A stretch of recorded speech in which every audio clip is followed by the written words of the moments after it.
I want to thank Honorable Senator Roba for this motion of adjournment. Mr. Speaker, the arid and semi-arid areas of our country are facing very many challenges. One of them, Mr. Speaker, is a drought, and there is the menace of security again.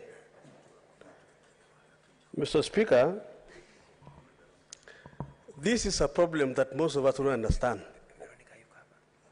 In fact, I want to thank three senators here. I want to thank Honorable Mandago.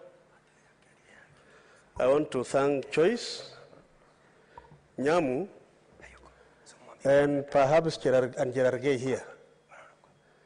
Those are senators who come from areas which are not affected. And my learned colleague,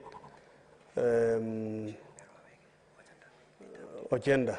Mr. Speaker, if you look at the members present in this debate,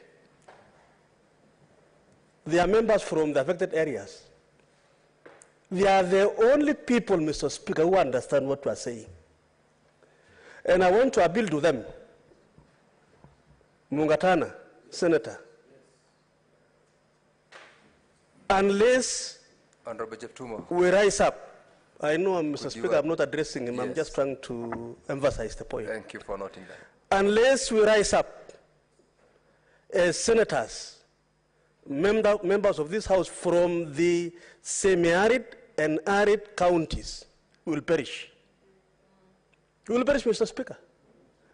I don't want to blame anybody who is not here, because how do you cry with those who cry for a problem you don't understand?